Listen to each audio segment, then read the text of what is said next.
Marvin Ilagan from Bulacan. Hi po. Hi, Marvin. Hello po. Ano bang meron sa tubig ng Bulacan? Bakit parang karamihan mga contestant natin dito? Siguro yung pasang pagligo sa ilog doon, talagang nakakaganda ng boses, di Oo, ba? no? Makalangoy nga dyan. Oo. Pero ang balita ko, nag-OFW ka, ilang taon? Yes po. Saan? Saudi Arabia po. Saudi Arabia. Ano ang mga naging hanap buhay mo sa Saudi Arabia? Iba't ibang company po. Meron pong customer service assistant, service, sa ano ba? sales, Oo. and sa restaurant po. Restaurant. Ayun. Hindi mo naman nagamit ang pagkanta mo doon sa Saudi Arabia? Nagamit din po, fortunately. Kasi Paano? may mga Filipino community po doon. Ayan, oo. And yun po. Sideline.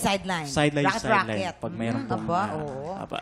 Saya. I'm sure maraming mga magagandang nasabi sa iyo doon. Ngunit ano kaya ang masasabi ng ating inampalan? Marvin, I love the confidence. Gusto ko yung outfit mo rin today, ah. Yung connection mo din sa tao, gusto ko yun yung emotions mo. Yung pagkukwento mo, yung storytelling, andun.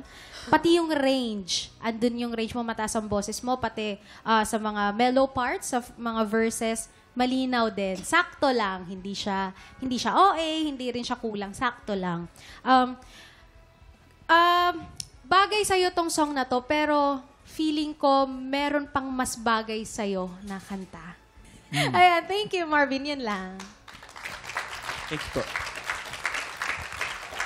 Ayun, Marvin, una-una, syempre, gusto ko mag-thank you kasi sobrang tagal ko na hindi narinig yung song na yan na pinerform. At nalaman ko nga rin kay Sir Renz na ang original pala niyan ay lalaki si Sir George. Yes, ang Benson. original niyan, George Benson. Yun. Oo. Tapos, 1974. Ayan, Yes. mga panahon namin ni Renz. panahon Nagbibinata ng kami ni pa Renz nun, doon. Kuya Kim, mga jazz noon, di ba? Yan. Ang pantalon natin ng bell bottom. Oo. 1970? 4. Nako, 2 years old pa lang ako nun. Ganon? 72 ako eh. Oo, 1972 ako. Europe Darat. Happy ka? I'm happy. Basta happy ka. Kasi buhay ako hanggang ngayon. Nauso noon, ang tawag namin doon sa pantalon na yon, gapit gabum. Di ba elephant, elephant? Gapit gabum. Sa babae, elephant. Masikip mito sa taas, kaya gapit. Yan, oh. Tapos gabum, Gabum. magiging flare. Sa baba, yan. Ayun. So, gapit Gapit gabum. Yan. Gapit gabum. Gabit, Ayun. gabum, nakakapit, Oo, boom. yung performance mo, gabit gabum. Kasi nung una, parang hindi ka pa, parang feeling ko, hindi ka masyadong sure dun sa umpisa. Pero binigyan mo ko ng 3 dimension sa performance mo, yung storytelling mo. Una, parang hindi sure. Tapos pinarinig mo sa amin yung range mo, yung galing mo. And then sa dulo, nung pumasok ka sa And If By Chance, that special place, sobrang sincere nung pagkapasok mo. So, kung papalarin man, sana lagi namin makita yung part na yun. At kung sino man naggawa ng quote mo, sana pahingi ako nung ganyan. Sige po. Rhinestones, mga Rhinestones. Ako lang po. Napansin ko lang, yung boses mo medyo manipis, ano? Napansin ko lang na there are parts na masyado mong kinokontrol, masyado mong binubulong, ang nangyayari tuloy, hindi maintindihan yung lyrics.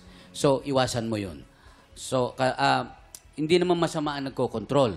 Kasi, nagamit mo pa kasi dun sa parts na kailangan mong bumira.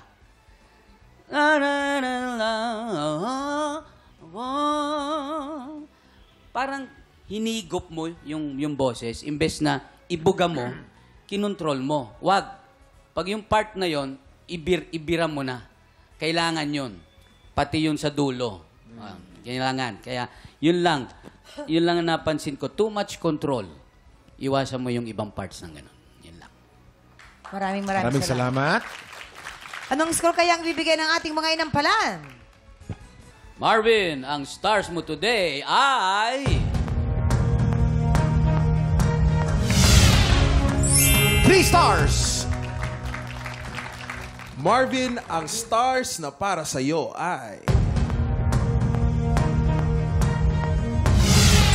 3 stars galing kay Garrett.